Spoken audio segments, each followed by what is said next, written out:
Philip అలాగే Julia వివాహ మహోత్సవానికి విచ్చేసిన మీ అందరికీ కూడా శుభములు తెలియచేస్తున్నాను.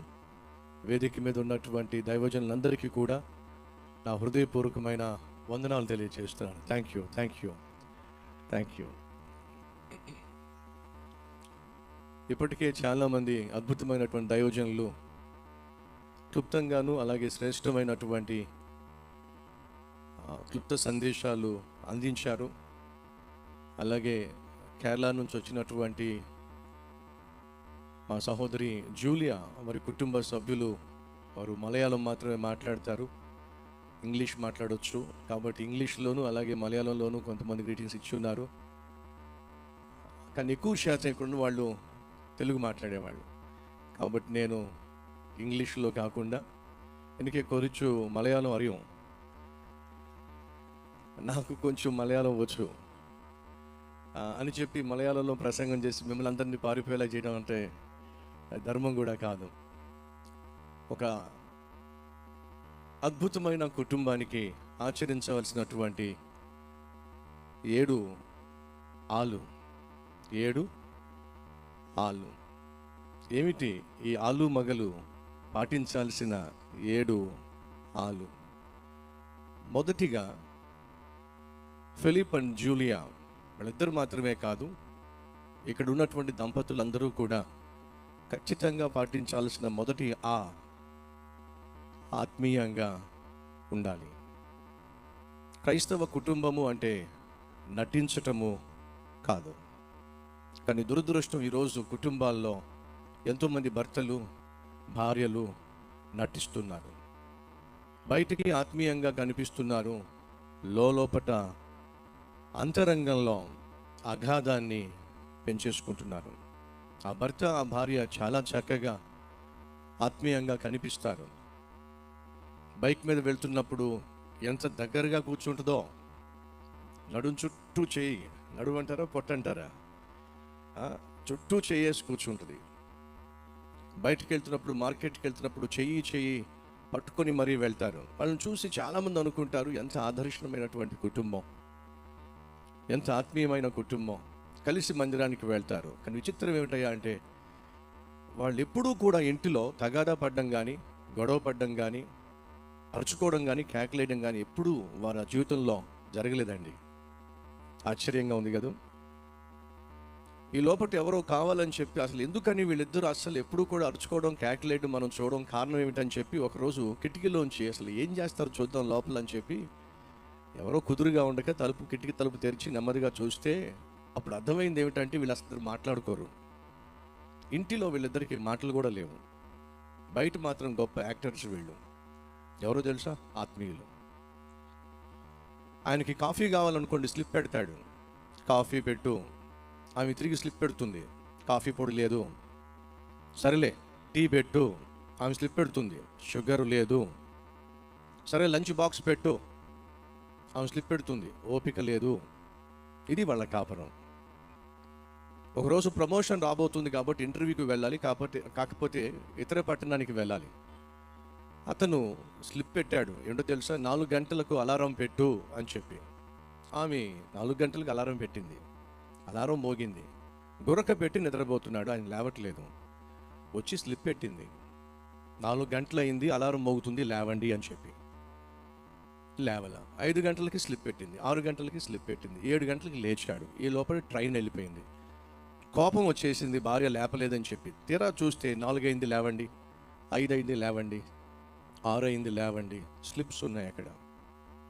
ఫలితం ఏమిటయ్యా అంటే వాళ్ళు ఎంతగానో ఎప్పటి నుంచో ఎదురు చూస్తున్నటువంటి ప్రమోషన్ని పోగొట్టుకున్నారు, రావాల్సినటువంటి ఆశీర్వాదాన్ని దూరం చేసుకున్నారు. ఈరోజు చాలామంది ఆత్మీయంగా కనిపిస్తున్నారు కానీ వాస్తవంగా నటిస్తున్నారు.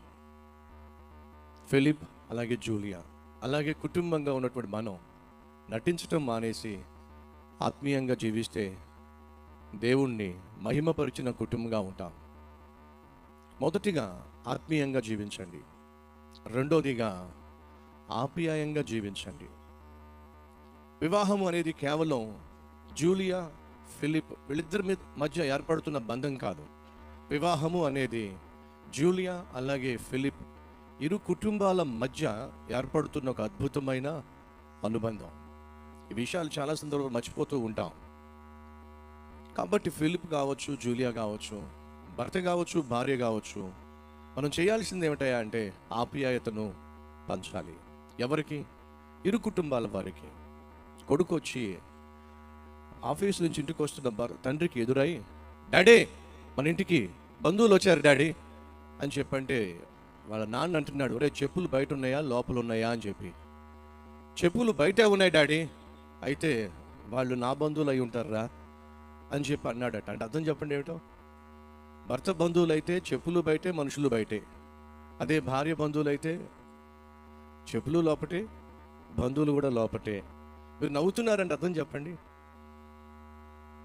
ఎంతో కొంత వాస్తవమే కదా. అందరి విషయంలో కాకపోతే కనీసం కొందరి విషయంలోనైనా కదా. దయచేసి గమనించండి. భర్త భార్య బంధువులకు ఆప్యాయతను పంచాలి, భార్య భర్త బంధువులకు ఆప్యాయతను పంచాలి. ఇది క్రైస్తవ కుటుంబంలో ప్రతి ఒక్కరూ పాటించాల్సినటువంటి కనీస మర్యాద అనే వాస్తవాన్ని మర్చిపోకండి. అలాగే భర్త తల్లిని తండ్రిని భర్త తల్లిదండ్రులను భార్య ప్రేమించాలి, భార్య తల్లిదండ్రులను భర్త కూడా ప్రేమించాలి, ఆప్యాయతను అనురాగాన్ని పంచాలి. కానీ ఈ రోజుల్లో అటువంటి వ్యవస్థ రోజు రోజుకు కరువు అవుతుంది. వాళ్ళ నాన్న ఉత్తరం రాశాడు కొడుక్కి, నాయనా వృద్ధాప్యానికి వచ్చేసాం, మమ్మీ నేను ఈ గ్రామంలో ఉండలేకపోతున్నాం, ఈ వృద్ధాప్యంలో కనీసం మీ నీడపాటున ఉండాలని చెప్పి ఆశపడుతున్నాం, మీ దగ్గరికి వస్తావరా అని చెప్పి ఉత్తరం రాశాడు. ఆ ఉత్తరం చదివిన కొడుకు తన భార్యతో మాట్లాడుతూ, ఏం చేద్దాం, మా నాన్న మా అమ్మ ఇక్కడికి వస్తానంటున్నారు, ఏమంటావు? భార్య అంటుంది, వాళ్ళు ఇక్కడ రావడానికి వీల్లేదు, వాళ్లే నన్ను కన్నారు, వాళ్లే నన్ను పెంచారు, వాళ్లే నన్ను చదివించారు. ఈరోజు నేను బ్యాంక్ ఆఫీసర్గా ఉద్యోగం చేస్తున్నానంటే వాళ్ళు రెక్కలు ముక్కలు చేసుకున్నారు కాబట్టి, చదివించారు కాబట్టి ఈరోజు నువ్వు సుఖపడుతున్నావు, పిల్లలు చక్కగా చదువుకోగలుగుతున్నారు. ఈ సుఖము ఈ సౌఖ్యము వాళ్ళ యొక్క భిక్షే కదా. వృద్ధాప్యంలో వాళ్ళని పట్టించుకోవాల్సిన బాధ్యత మనకు ఉంది కదా. ఎంత నచ్చ చెప్పినా సరే ఎందుకో ఆ సహోదరికి ఇష్టం లేదు. కాబట్టేనేమో మన పితరులు ఒక మాట అంటారు, ఎవడో తెలుసా, కోడలు గృహప్రవేశం, అత్తగారట గంగా ప్రవేశం అట. నిజమండి. కొన్ని కుటుంబాలు ఇలాగే తగలడినాయి. కానీ మిమ్మల్ని చూస్తూ ఉంటే నాకు ఎందుకో మీరు అలాంటి వారు కాదనిపిస్తుంది. అది నా భ్రమ అన్న వారు గట్టిగా చప్పట్లు కొడతారా? అర్థమైందిగా. భ్రమ అంటే అర్థం చెప్పండి, వాస్తవమనేగా. నేను మిమ్మల్ని చూసి మీరు అలాంటి వాళ్ళు కాదంటే మీరందరూ చప్పట్లు కొడుతున్నారు, ఏమని భలేవారండి మీ భ్రమ కాకపోవడం ఏమిటి అని చెప్పి. ఎట్టకేలకి భర్త తన భార్యను బ్రతిమిలాడి ఒప్పించాడండి.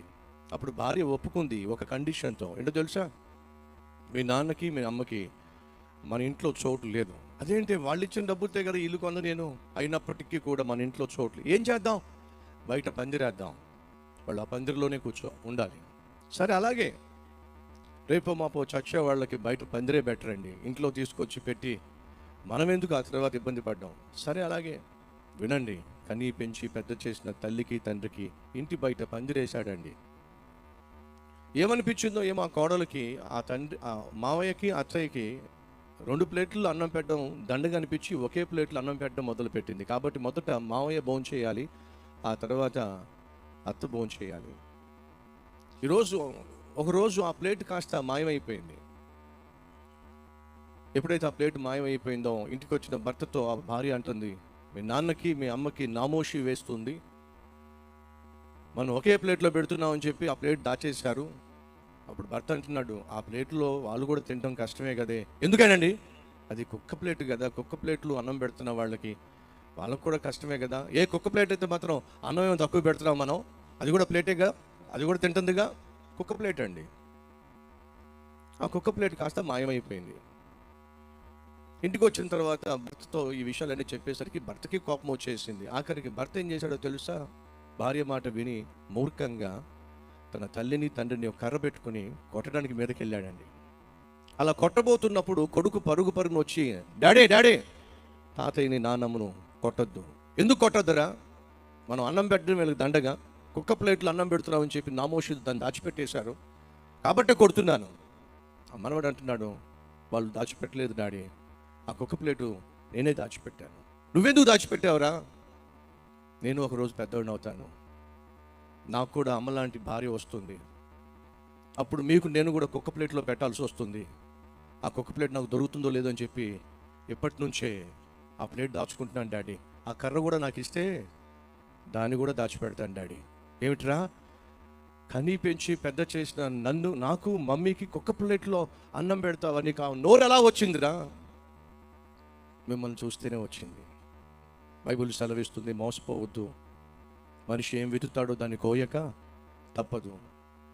అంతేకాకుండా తండ్రి ఏమి చేయుట కుమారుడు చూచునో కుమారుడు కూడా అదే చేస్తాడు. దయచేసి క్రైస్తవ కుటుంబమా, ఆత్మీయంగా జీవించండి.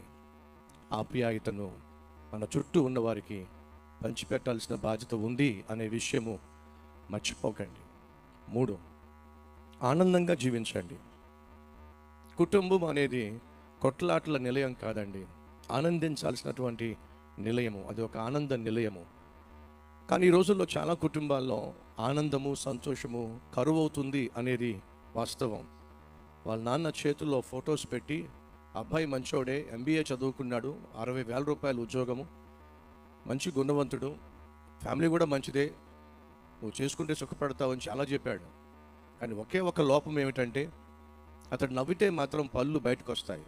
పళ్ళు కొంచెం ఎత్తు మాట, కాబట్టి పళ్ళు బాగా కనిపిస్తాయి. ఆ ఒక్క లోపం తప్పించి బంగారం లాంటి సంబంధం అని చెప్పి తండ్రి చెప్పి వెళ్ళిపోయాడు. ఆ ఫొటోస్ చేతిలో పట్టుకుని చూస్తూ ఉంది. వీళ్ళప్పుడు ఫ్రెండ్స్ వచ్చారు. ఏమిటి అంత దీక్షణంగా ఆలోచిస్తున్నావంటే, ఏమీ లేదు, ఈ అబ్బాయిని చేసుకోమంటున్నారు నాన్నగారు, మంచి సంబంధం అట, 60,000 జీతం అట, MBA అట.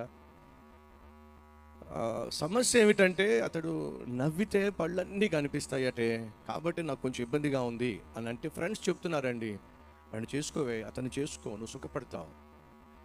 నేను సుఖపడడం పక్కన పెట్టు, అతను నవ్వితే పళ్ళన్నీ బయటపడతాయట. ఫ్రెండ్స్ అంటున్నారు ఏంటో తెలుసా, పిచ్చిదానా, నిన్ను చేసుకున్న తర్వాత వాడెప్పుడు నవ్వాలి? నిన్ను చేసుకున్న తర్వాత వాడెప్పుడు సంతోషించాలి? నిజమంటారా? దయచేసి గమనించండి. ఈరోజు చాలా సందర్భాల్లో ఆనందము, సంతోషము కుటుంబాల్లో కరువు అవుతుంది. ఫిలిప్ అండ్ జూలియా, మిమ్మల్ని చూసినప్పుడు, జూలియా పేరెంట్స్ ఫిలిప్ని చూసినప్పుడు ఆనందించాలి. దేవుని చిత్తానుసారమైనటువంటి అల్లుడిని దేవుడు మాకు ఇచ్చాడు. అలాగే జూలియాను చూసినప్పుడు ఫిలిప్ తల్లి ఆనందించాలి. ఉత్తమమైనటువంటి ఇల్లాలని దేవుడు మాకు ఇచ్చాడు. వారిద్దరూ కూడా ఆనందంగా జీవించాలి, అలాగే తమ చుట్టూ ఉన్నవారికి ఆనందాన్ని పంచాలి. అలాగే బైబిల్ సెలవిస్తుంది, పురుషునికి మాత్రమే స్త్రీ శరీరం పైన అధికారం, అలాగే స్త్రీకి మాత్రమే పురుషుని యొక్క దేహం పైన అధికారం. వివాహము అనేది ఇద్దరి జీవితాల కలయిక, మనసుల కలయిక, అదే సమయంలో శారీరక కలయిక. మనసులు కలిసి ఆనందించాలి, అలాగే శారీరకంగాను కలిసి ఆనందించాలి, అలాగే మనుషులు కలిసి ఆనందించాలి. ఇది దేవుని యొక్క ఏర్పాటు. ఒక భర్త భార్య నా దగ్గరకు వచ్చారు, అన్న నా సమస్య ఎవరికి చెప్పుకోలేను, మీకు చెప్తే పరిష్కారం ఇస్తారు, ఎందుకంటే నా భార్య మీ వర్తమానాలు చాలా జాగ్రత్తగా వింటుంది అని చెప్పి భార్యను తీసుకొచ్చాడు. ఏమిటి సమస్య అంటే, 4 సంవత్సరాల క్రితం నా భార్య బాప్తిజం తీసుకుంది. చాలా సంతోషం. బాప్తిజం తీసుకుంటే సమస్య ఏమిటి? అప్పటి నుంచే సమస్య మొదలైంది. ఏమిటి అంటే, నా భార్య అంటుంది, నేను బాప్తిజం తీసుకున్నాను కాబట్టి నువ్వు నా ప్రక్కన పడుకోవడానికి వీల్లేదు. ఇలా ఎంతకాలం? 4 సంవత్సరాల నుండి మా దుప్పట్లు వేరు, మా పరుపులు వేరు, మా మంచాలు వేరు, మా గదులు వేరు. అలా ఎందుకని? ఆ భార్య అంటుంది, బాప్తిజం తీసుకున్నాను కదన్నా, కాబట్టి భర్తతో కాపురం చేయకూడదు కదన్నా. ఇది ఎక్కడ బోధండి? ఇది ఎక్కడ నమ్మకం అండి? కొంతమంది ఆత్మీయ జీవితంలో విపరీత ధోరణికి వెళ్తున్నారు, అది మంచిది కాదు. కొన్ని సందర్భాల్లో భర్తను దూరంగా ఉంచి భర్తను లోపరుచుకోవాలని ప్రయత్నం చేస్తూ ఉంటారు కొంతమంది స్త్రీలు. అలాగే భార్యకు దూరంగా ఉండి భార్యను సాధించాలని ప్రయత్నం చేస్తూ ఉంటారు కొంతమంది భర్తలు. దయచేసి గమనించండి, ఆ విధంగా చేయటం వల్ల మీ కుటుంబాన్ని విచ్ఛిన్నం చేసుకుంటున్నారు, సాతానుకు అవకాశం ఇస్తున్నారు. బైబిల్ సెలవిస్తుంది, నరుడు ఒంటరిగా ఉండటం మంచిది కాదు, కాబట్టి దేవుడు నరునికి తోడుగా ఉండాలి, సాటి అయిన సహాయినిగా ఉండాలి అని చెప్పి దేవుడు పురుషుని గాను స్త్రీని గాను సృష్టించాడు. అంతేకాకుండా భర్త భార్యను ఎడబాయకూడదు, అలాగే భార్య భర్తను ఎడబాయకూడదు. ఓ భక్తుడు సెలవిచ్చాడు, sex before marriage is sin and no sex after marriage is also sin. వివాహం కాక మునుపు శారీరక కలయిక పాపం, వివాహం అయిన తర్వాత శారీరకంగా కలవకుండా ఒకరిని ఒకరు ఎడబాయటం కూడా పాపమే. ఒకవేళ అనారోగ్య సమస్యల వల్ల దూరంగా ఉండవలసి వస్తుంది, వేరే విషయం. కానీ పనికి మాలిన పట్టింపుల వల్ల ఒకరి మీద ఒకరు పెత్తనం చెలాయించాలనే ఉద్దేశంతో దేవుడు ఏర్పాటు చేసిన ఆనందాన్ని దూరం చేసుకోవడం అనేది సాతానుకు అవకాశం ఇవ్వటమే అవుతుంది. మర్చిపోకండి. మొదటిగా ఆత్మీయంగా ఉండాలి, రెండోదిగా ఆప్యాయంగా ఉండాలి, మూడోదిగా ఆనందంగా ఉండాలి, నాలుగోదిగా అందంగా ఉండాలి. ఫిలిప్ అలాగే జూలియా వివాహం అయిన తర్వాత వారు చాలా అందంగా ఉండాలి. సాధారణంగా జరిగేది ఏమిటంటే, పెళ్లి కాక మునుపు ఆ అమ్మాయిని చూడండి ఎంత నాజుగ్గా ఉంటుందో, పెళ్లి కాక మునుపు ఆ అమ్మాయిని చూడండి ఎంత చక్కగా ఉంటుందో, పెళ్ళైన తర్వాత గుర్తుపడ్డానికి కూడా కొన్ని సందర్భాల్లో వీలుండదు. పెళ్లి కాకముందు ఆ అబ్బాయిని చూడండి మిస్టర్ ఇండియాలా ఉంటాడు, పెళ్ళైన తర్వాత ఆ అబ్బాయిని చూడండి రుబ్బురోల్లా ఉంటాడు. మొత్తం ఒళ్ళంతా పట్టేస్తే కొవ్వు, పొట్ట పెరిగిపోతూ ఉంటుంది. దయచేసి గమనించండి. వివాహం అయిన తర్వాత అటు జూలియా కావచ్చు, ఫిలిప్ కావచ్చు, వాళ్ళిద్దరూ కూడా అందంగా ఉండాలి. మీకు విషయం తెలుసా, పెళ్ళి కాక మునుపు నేను కనీసం ఇన్షర్ట్ కూడా చేయలేదు. పెళ్ళి కాక మునుపు నేను టక్ కూడా చేయలేదు. పెళ్ళి కాకముందు సరిగా నేను తల కూడా దువ్వేవాడిని కాదు. పెళ్ళి కాక మునుపు నేను సరిగా తినేవాడిని కూడా కాదు. ఎందుకయ్యా అంటే, ఒకరోజు మా బంధువు ఒక ఆయన చెప్పాడు, నేను ఆ రోజుల్లో వాక్య పరిచర్య చేయడానికి యవనస్తుల మధ్యకి వెళ్ళి వాక్య పరిచర్య చేసిన తర్వాత పెద్దవాళ్ళు వచ్చిన అడ్రస్ తీసుకునేవాళ్ళు. బాబు మీరు ఎక్కడ ఉంటారు, మీ పేరెంట్స్ ఎక్కడ ఉంటారు, మీది ఏ కులం, ఇదంతా గొడవ. అర్థమైంది ఏమిటయ్యా అంటే, ఆత్మీయంగా జీవిస్తూ ఒక సంస్థను ప్రారంభించి దేవుని చేత బలంగా వాడబడుతున్నప్పుడు సహజంగా వారికి ఒక ఆలోచన ఉంటుంది, ఇలాంటి అబ్బాయి మా అల్లుడైతే బాగుంటుందని చెప్పి. ఓ బంధువు నాకు చెప్పింది ఏమిటో తెలుసా అండి, మన ఇంట్లో పని మనిషి ఉంది కదా, వాళ్ళ అమ్మాయి మనం చదివిస్తున్నాం కదా, అర్ధరాత్రి 12 గంటలకైనా సరే మన పట్టణంలో ధైర్యంగా తిరగలదురా అని చెప్పంటే, నేను నువ్వు కరాటే ఫైట్ ఏమి వచ్చావుకి అని చెప్పి, అలా కాదు, దాన్ని ఎవరైనా ఒకసారి చూస్తే రెండోసారి ఎవరు చూడరా అని చెప్పి అన్నారు. ఎందుకని అంత భయంకరంగా ఉంటుంది, ఒకసారి చూస్తే రెండోసారి చూడరు అని చెప్పి అన్నప్పుడు నాకు ఒక ఆలోచన వచ్చింది. నన్ను కూడా ఒకసారి చూస్తే రెండోసారి చూడకుండా నా ఆకారం ఉంటే బాగుంటుందని చెప్పి తినగలిగి కూడా తినడం మానేశాను. చక్కని వస్త్రాలు వేసుకోగలిగి కూడా వేసుకోవడం మానేశాను. కారణం ఏమిటంటే, నా శరీరము ఒక అమ్మాయికి ఆకర్షణీయంగానో శోధనగానో ఉండకూడదు అని చెప్పి. అటువంటి సమయంలో నా భార్యతో నాకు వివాహం జరిగింది. వివాహం అయ్యేంత వరకు నేను ఎప్పుడూ ఇన్షర్ట్ చేయలేదు, ఎప్పుడు సరిగా తల కూడా దువ్వేవాడిని కాదు. కానీ వివాహం అయిన తర్వాత చక్కగా తినడం మొదలుపెట్టాను. వివాహం అయిన తర్వాత చక్కగా వస్త్రాలు ధరించడం మొదలుపెట్టాను. కారణం తెలుసా అండి, నా భార్య నన్ను చూసినప్పుడు నేను తన కళ్ళకు అందంగా కనిపించాలి, నా భార్య నాకు అందంగా కనిపించాలి. కానీ దురదృష్టం ఏమిటంటే, ఈ రోజుల్లో మనం సాధారణంగా చేసేదని తెలుసా అండి, ఇంటిలోంచి బయటకు వెళ్తున్నప్పుడు చాలా అందంగా తయారవుతాం, ఇంటికి వచ్చిన తర్వాత పని మనిషిలాగా తయారవుతారు. వాస్తవం అంటారా కాదా? ఆ పేపర్ వాడు వచ్చి పని మనిషికి డబ్బులు అడుగుతున్నాడు, అమ్మా పేపర్ డబ్బులు ఇస్తారా? నేను కాదు, ఇల్లాలని, అదిగో ఆమె. అది విందు ఇంట్లో ఉన్నటువంటి ఇల్లాలు. నిన్ను అడుగుతున్నాడు అంటే నాకేం తెలుసా అండి. పాలోడు వచ్చి మళ్ళీ పని మనిషిని అడుగుతున్నాడు, ఏమని, అమ్మ కొంచెం పాల డబ్బులు ఇస్తారా? నన్ను అడుగుతావు ఎందుకయ్యా, ఆమె కదా ఇంటి యజమాని. ఇంటి యజమానికి కోపం వచ్చింది. ఎందుకని పాలోడు పేపరోడు నన్ను పాల డబ్బులు పేపర్ డబ్బులు అడగకుండా పని మనిషిని అడుగుతున్నారు ఏంటి, కారణం ఏంటి? జాగ్రత్తగా ఆలోచిస్తే అర్థమేంటి తెలుసా, పని మనిషి కాస్త చక్కగా తయారవుతుంది ఇంట్లో ఉన్న ఇల్లాలి కన్నా. దయచేసి గమనించండి, ఇల్లాళ్ళు మీరు ఇంట్లో ఉన్నప్పుడు మీ భర్తకు అందంగా కనిపించాలి, అలాగే భర్తలు మీ భార్యకు అందంగా కనిపించాలి. అలా కాకుండా మీరు వారి దృష్టిలో నైటీ లేస్తారు చూసారా, దానికి ఒక పేరు ఉందండి, ఏమిటి చెప్పండి, అది నైటీయా డేటీయా? చెప్పాలి మీరు, నైటీయా డేటీయా? నైటీ అని ఎందుకు పెట్టారంటే నైట్ టైం వేసుకోవడానికి. కానీ ఈరోజు చాలామంది ఇళ్ళల్లో నైటీలు నైట్ టైం కాదు, డే టైం కూడా వేసేస్తున్నారు. ఫలితం ఏమిటయ్యా అంటే పని మనుషుల్లా తయారవుతున్నారు. అలా కాకుండా కాస్త చక్కగా అందంగా ఉండడం అనేది భర్తకు అది సంతోషాన్ని ఇస్తుంది, భార్యకు కూడా సంతోషాన్ని ఇస్తుంది. అందంగా ఉండండి. దేవుడిచ్చినటువంటి అందంగా ఉండమని అని చెప్తున్నాను, కానీ ఆడంబరంగా ఉండమని చెప్పట్లేదు సుమా. కొంతమంది ఆడంబరంగా ఉంటారు, ఆభరణాలు ధరించి, అర్థం పర్థం లేని వస్త్రాలు ధరించి, ఆడంబరంగా ఉండే ప్రయత్నం చేస్తారు. నేను అంటుంది ఏమిటంటే భర్త కంటికి భార్య కంటికి తన భర్త భార్య అందంగా కనిపించాలి కాబట్టి అందంగా కనిపించే ప్రయత్నం చేయండి.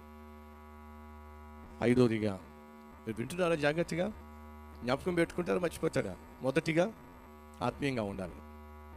రెండోదిగా ఆప్యాయంగా ఉండాలి. మూడోదిగా ఆనందంగా ఉండాలి. నాలుగోదిగా అందంగా ఉండాలి. ఐదోదిగా ఆరోగ్యంగా ఉండాలి. ఆరోగ్యమే మహాభాగ్యం. అటు ఫిలిప్ తన ఆరోగ్యాన్ని జాగ్రత్తగా కాపాడుకోవాలి, అలాగే జూలియా తన ఆరోగ్యాన్ని చక్కగా కాపాడుకోవాలి. దేవుడిచ్చినటువంటి ఆరోగ్యాన్ని కాపాడుకోవాల్సిన బాధ్యత మన అందరి మీద ఉంది అనే విషయం మర్చిపోకండి. ఆరోగ్యం కాపాడుకోవాలంటే మనం ఏం చేయాలి తెలుసా అండి? పొద్దుస్తమాను బయట నుంచే ఫుడ్ తెప్పించుకుని తినాలి, బయట నుంచే గడ్డి తెప్పించుకుని తినాలి, ఆ తర్వాత గడ్డి పోసలా తయారవ్వాలి. అవునంటారా? చాలా సందర్భాల్లో ఈ రోజుల్లో ప్రాముఖ్యంగా ఇంటి పాటున ఉండి చక్కగా వంట చేసేటటువంటి వ్యవస్థ రోజు రోజుకు తగ్గిపోతుంది. ఆ భర్త దగ్గరికి వచ్చి భార్య అంటుంది, ఏమండి ఇది మన 5వ యానివర్సరీ కదా, కాబట్టి మనం ఎక్కడికైనా ఒక కొత్త ప్రాంతానికి వెళ్దామండి, నన్ను ఇంతకుముందు ఎప్పుడు వెళ్ళని ప్రాంతం నన్ను తీసుకెళ్తారా అని చెప్పి ఆ భార్య అడుగుతుంది. ఎందుకట? వెడ్డింగ్ డే అట, యానివర్సరీ అట, కాబట్టి ఎప్పుడూ వెళ్ళినటువంటి స్థలాన్ని నన్ను తీసుకెళ్ళండి ప్లీజ్ అని అంటే భర్త అన్నాడు, దాందే ఉంది, ఖచ్చితంగా తీసుకెళ్తాను, కళ్ళు మూసుకో అని చెప్పి అన్నాడట. ఎక్కడికి తీసుకెళ్తారని చెప్పి కళ్ళు మూసుకుంది. 10 అడుగులు వేయించిన తర్వాత కళ్ళు తెరువు అన్నాడు. కళ్ళు తెరిచింది. ఏమిటి? వంటగది. అదేమిటండి ఇక్కడ తీసుకొచ్చారు? నువ్వే అన్నావు కదా ఇంతకుముందు ఎప్పుడు వెళ్ళనటువంటి స్థలానికి వెళ్దాం అన్నావుగా, ఇదిగో ఇదే. ఇల్లాలు అయినప్పటికీ కూడా నువ్వు వంటగదికి వచ్చి ఎన్ని సంవత్సరాలు అయిందో దయచేసి గమనించండి. 31వ అధ్యాయము సామెతలు ఏముంటుందో తెలుసా? ఆ ఇల్లాలు, ఏ ఇల్లాలు? ఉత్తమమైన ఇల్లాలు, గుణవతి అయిన స్త్రీ పెందల కడనే లేచి నడుం బిగించుకొని తన ఇంటి వారికి భోజనము సిద్ధం చేస్తుంది. మా సహోదరి, నీ భర్త కావచ్చు, నీ భార్య కావచ్చు, నీ ప్రేమను చూపించే ప్రక్రియలో ఒక అద్భుతమైన అవకాశం ఏంటో తెలుసా? వారికి కడుపు నిండా భోజనం పెట్టడం, ఇష్టమైంది వండి పెట్టడం. పిల్లలు ఎప్పటికీ మర్చిపోరు ఈ విషయాన్ని, ఎప్పుడు మీరు మర్చిపోకండి. మన కళ్ళు గుర్తు పెట్టుకుంటాయి, అలాగే మన నోరు గుర్తు పెట్టుకుంటుంది. ఒకరోజు నా ఆఫీస్కి క్యారేజ్ వచ్చింది, దాంట్లో పచ్చడి ఉంది. అది కొబ్బరి పచ్చడి. చాలా రకాల కర్రీలు ఉన్నాయి, కొబ్బరి పచ్చడి కూడా ఉంది. ఆ కొబ్బరి పచ్చడి వేసుకున్నాను, మొత్తం అన్నం అంతా కూడా కొబ్బరి పచ్చడితో తినేసాను. కూరల జోలికి వెళ్ళలేదు, సాంబార్ జోలికి వెళ్ళలేదు, కొబ్బరి పచ్చడితో మొత్తం తినేసాను. అప్పుడు మా వాళ్ళని అడిగాను, తీసుకొచ్చిన మా సహోదరుని అడిగాను, కొబ్బరి పచ్చడి మమ్మీ ఏమైనా చేసిందా అని అడిగాను. అప్పుడు వాళ్ళు అంటున్నారు, మమ్మీ మార్నింగ్ వచ్చారు కదండి, మీకు ఇష్టం అని చెప్పి కొబ్బరి పచ్చడి చేశారు. దయచేసి గమనించండి, నా తల్లి చేతి వంట నేను ఒక స్టూడెంట్గా తిన్నాను. 25 సంవత్సరాలకు కూడా నా నాలుక ఆ తల్లి వంటను జ్ఞాపకం పెట్టుకుంది. తల్లులో మీ చేతి వంటను మీ పిల్లలు చచ్చిపోయేంత వరకు జ్ఞాపకం పెట్టుకుంటారు. ఆ మధురమైనటువంటి జ్ఞాపకాలని దయచేసి ఫాస్ట్ ఫుడ్తో చేయకండి. మీ పిల్లలు ఆరోగ్యంగా ఉండాలన్నా, భార్యాభర్త ఆరోగ్యంగా ఉండాలన్నా ప్రేమతో చేసి పెట్టే చేతి వల్లే అది సాధ్యమవుతుంది, మర్చిపోకండి. ఆరోదిగా ఆదర్శంగా ఉండండి. ఫిలిప్ అలాగే జూలియా ఆదర్శంగా ఉండాలి. ఆదర్శంగా ఎందులో ఉండాలి? ఆత్మీయతలో, ఆప్యాయతలో, ఆనందంలో, ఆరోగ్యంలో, వీటన్నిటిలో తమ చుట్టూ ఉన్నవారికి ఆదర్శంగా ఉండాలి. దేవుడు కోరుకుంటుంది ఏంటో తెలుసా? వివాహమైన ప్రతి భార్య భర్త తమ చుట్టూ ఉన్న వారికి మోడల్గా, మాదిరిగా ఉండాలని దేవుడు కోరుకుంటున్నాడు. ఆదాము అవ్వ ఆదర్శమైన దంపతులు కాదు. మోషే భార్య ఆదర్శమైన దంపతులు కాదు. ఇస్సాకు రెబెకా ఆదర్శమైన దంపతులు కాదు. మీకా దావీదు ఆదర్శమైన దంపతులు కాదు. గొప్ప గొప్ప వాళ్లే, కానీ ఆదర్శప్రాయమైనటువంటి దాంపత్య జీవితాన్ని కనపరచలేకపోయారు. కారణం ఏమిటంటే అది అంత సులభము కాదు. సులభము కాకపోయినప్పటికీ దేవుని సహాయంతో దాన్ని సాధ్యం చేసుకోవచ్చు. నా ఆశ, నా ప్రార్థన ఫిలిప్ అలాగే జూలియా వారు ఆదర్శప్రాయమైన కుటుంబ వ్యవస్థను ఏర్పరచుకోవాలి. చివరిగా ఆశీర్వాదంగా ఉండండి. ఇంటిలో ఉన్నవారికి, ఇంటి చుట్టూ ఉన్నవారికి, సంఘంలో ఉన్నవారికి, సంఘం బయట ఉన్నవారికి వారి జీవితము, వారి కుటుంబము ఆశీర్వాదంగా ఉండాలి. శాపంగా ఉండడానికి వీల్లేదు. ఇతరులకు ఇబ్బందికరంగా ఉండడానికి వీల్లేదు. ఇతరులకు ఆవేదనకరంగా ఉండడానికి, ఆయాసకరంగా ఉండడానికి వీల్లేదు. చాలా కుటుంబాల్లో వారి వివాహాలు కన్నటువంటి తల్లికి తండ్రికి ఆయాసకరంగాను ఆవేదనకరంగాను ఉంటున్నాయి. సమస్యలు వస్తాయి. కుటుంబం ఉన్న తర్వాత సమస్యలు రాక మానవు. ఒక చక్కని రిఫరెన్స్ని ఈరోజు చదివారు. అదేంటంటే, కానా అనేటటువంటి ఊరిలో వివాహం జరిగింది. ఆ వివాహం జరిగిన సందర్భంలో సమస్య వచ్చింది. ఈరోజు ఈ మాట చెప్పి నేను ముగించేస్తాను. ప్రియ సహోదరి సహోదరులు, ఎంత అద్భుతమైన ఆదర్శమైన కుటుంబం అయినప్పటికీ కూడా కుటుంబంలో సమస్యలు ఉంటాయి. ఆత్మీయమైన కుటుంబం కావచ్చు, ఆప్యాయత కలిగిన కుటుంబం కావచ్చు, ఆనందభరితమైన కుటుంబం కావచ్చు, అందమైన కుటుంబం కావచ్చు, ఆరోగ్యవంతమైన కుటుంబం కావచ్చు, ఆదర్శప్రాయమైన కుటుంబం కావచ్చు, సమస్యలు ఉంటాయి. బైబిల్ సెలవిస్తుంది, ఆ రోజు జరిగిన వివాహంలో యేసుక్రీస్తు ఉన్నాడు. యేసుక్రీస్తును కూడా ఆ వివాహానికి పిలిచాడు. అనగా ఆ వివాహంలో యేసుక్రీస్తు ఉన్నాడు. నీ వివాహంలో కూడా యేసుక్రీస్తు ఉన్నాడు నమ్ముతున్నాను నేను. నీ మ్యారేజ్లో యేసు ఉన్నాడు నమ్ముతున్నాను. అయితే వినండి, యేసు ఉన్నంత మాత్రాన ఆ కుటుంబంలో సమస్యలు రావా? యేసు నీ ఇంటిలో ఉన్నప్పటికీ, నీ కుటుంబంలో ఉన్నప్పటికీ, నీ వివాహంలో ఉన్నప్పటికీ కూడా సమస్యలు రావనే గ్యారంటీ ఉందా? యేసుక్రీస్తు ఉన్నటువంటి ఆ వివాహంలో సమస్య వచ్చింది. ఒకవేళ నీ వివాహ జీవితంలో సమస్యలు వచ్చినాయేమో, అయితే ఏం చేయాలి? ఆ రోజు ఏం చేశారో తెలుసా అండి? సమస్య దాపరించినప్పుడు మూడో కంటికి తెలియకుండా, మరొకరికి చెప్పకుండా వారు తిన్నగా వెళ్ళి సమస్యను పరిష్కరించగలిగిన ప్రభు అయిన యేసుక్రీస్తుకు ఆ సమస్యను తెలియచేశారు. భర్తలు, భార్యలు, సమస్యలు వస్తాయి. చేయాల్సిందేంటి తెలుసా? ఆ సమస్యను తిన్నగా తీసుకుని వెళ్ళి యేసుక్రీస్తుకు చెప్పినట్లయితే మూడో కంటికి తెలియకుండా నీ వివాహంలో చోటు చేసుకున్న సమస్యకు యేసు పరిష్కారాన్ని ఇవ్వగలడు అనే వాస్తవాన్ని మర్చిపోకండి. ఆ వ్యాపారవేత్త ఆ రోజు ఇతర ప్రాంతానికి వెళ్ళి క్యాబ్ బుక్ చేసుకొని ఎయిర్పోర్ట్కి వెళ్తున్నాడు. సడన్గా మధ్యలో క్యాబ్ ఆగిపోయింది, ఆ ట్యాక్సీ ఆగిపోయింది. ఎప్పటి నుంచో ఆ కారు నడిపిస్తున్నాడు కాబట్టి ఆ క్యాబ్ డ్రైవర్ రిపేర్ చేసే ప్రయత్నం చేశాడు. 10-15 నిమిషాలు అయినప్పటికీ రిపేర్ కాల. వెనక కూర్చున్న వ్యక్తి తొందర చేస్తున్నాడు. అయ్యా, నాకు ఫ్లైట్ టైం అవుతుంది, త్వరగా రిపేర్ చేయి. నా ప్రయత్నం నేను చేస్తున్నాను సార్, కానీ రిపేర్ కావటం లేదు. నిస్సహాయతను వెళ్ళబుచ్చాడు. ఈ లోపల వెనక కూర్చున్న వ్యక్తి కాస్త లేచి బయటకు వచ్చి, నువ్వు వెళ్ళి డ్రైవింగ్ సీట్లో కూర్చో, ఆ స్క్రూ డ్రైవర్, ఆ కటింగ్ ప్లేర్ నాకు ఇవ్వు, ఆ స్పానర్ నాకు ఇవ్వు అని చెప్పి అన్నాడు. ఒక 30 సెకండ్స్ ఏం చేశాడో తెలియదు. వెనకాల కూర్చున్న ఆ బిజినెస్ మ్యాగ్నెట్ 30 సెకండ్స్ ఏదో చేశాడు ఇంజిన్ దగ్గర. కారు స్టార్ట్ చేయమంటే కారు స్టార్ట్ అయిపోయింది. డ్రైవర్కి ఏం అర్థం కాల. 10 సంవత్సరాలుగా ఈ కారుకి నేను ఓనర్ని, ఏ సమస్య వచ్చినా రిపేర్ చేసుకుంటాను, కానీ ఈరోజు సమస్య రిపేర్ చేయలేకపోయాను. ఆయన ఎవరు 30 సెకండ్లో రిపేర్ చేసి పడేశాడు అని అనుకుంటూ ఎయిర్పోర్ట్లో డ్రాప్ చేసిన తర్వాత వెనక కూర్చున్న వ్యక్తి చెల్లించాల్సిన డబ్బులు చెల్లించి వెళ్ళిపోతుంటే డ్రైవర్ అడిగాడు, సార్ ఏమనుకోకపోతే ఒక ప్రశ్న, ఏంటయ్యా 10 సంవత్సరాలుగా ఈ కారుకి నేను ఓనర్ని, డ్రైవర్ని, ఏ సమస్య వచ్చినా తెచ్చుకోగలిగేవాడిని, ఈరోజు నా వల్ల కాలేదు, కానీ మీ వల్ల 30 సెకండ్స్లో సమస్య తీరిపోయింది. ఇంతకీ మీరు ఎవరు సార్ అడిగాను. అప్పుడు అతను అంటున్నాడు, మీ కారు ఏ కంపెనీ చెప్పు? Ford company sir. అప్పుడు అంటున్నాడు అతను, ఆ ఫోర్డు నేనేనయ్యా, ఈ కారును సృష్టించింది నేనే. కారును సృష్టించిన వాడు నేనే కాబట్టి దానికి సమస్య వచ్చినప్పుడు సులభంగా ఆ సమస్యను తీర్చగలిగాను. సహోదరి సహోదరులను ముగించేస్తున్నాను. వివాహ వ్యవస్థ ప్రారంభించింది పరిశుద్ధ గ్రంథము తెలియచేస్తున్న దేవుడు. ఈ వివాహ వ్యవస్థలో సమస్య వచ్చినప్పుడు దాన్ని తీర్చగలిగిన వాడు కూడా దాన్ని సృష్టించిన దేవుడు మాత్రమే. ఫిలిప్ అలాగే జూలియా, ఈ వివాహ బంధము అద్భుతమైన, ఆదర్శప్రాయమైన, ఆశీర్వాదకరమైన, ఆనందభరితమైన, ఆరోగ్యవంతమైన, ఆప్యాయతతోనూ అలాగే ఆత్మీయతతోనూ కూడినటువంటి అద్భుతమైన వివాహంగా ఉండాలి అని మనస్ఫూర్తిగా కోరుతూ, ఎంత అద్భుతమైన కుటుంబం అయినప్పటికీ కూడా సేవా జీవితంలో, కుటుంబ వ్యవస్థలో సమస్యలు రావచ్చు. రావాలని కోరుకోవట్లేదు, కానీ రావచ్చు. మీ అందరికీ ఒక శుభవార్త, ప్రాముఖ్యంగా నూతనంగా జతపరచబడుతున్న వీరికి శుభవార్త ఏమిటంటే, కుటుంబంలో ఏ సమస్య వచ్చినా తీర్చగలిగిన అడ్రస్ నా ప్రభు అయిన యేసుక్రీస్తు.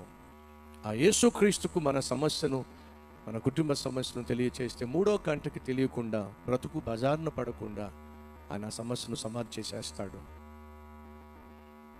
అటువంటి పరిష్కారంతో కూడిన కుటుంబ వ్యవస్థ మనం అందరం కలిగి ఉండాలని మనస్ఫూర్తిగా కోరుతూ సెలవు తీసుకుంటున్నాను. Thank you. God bless you.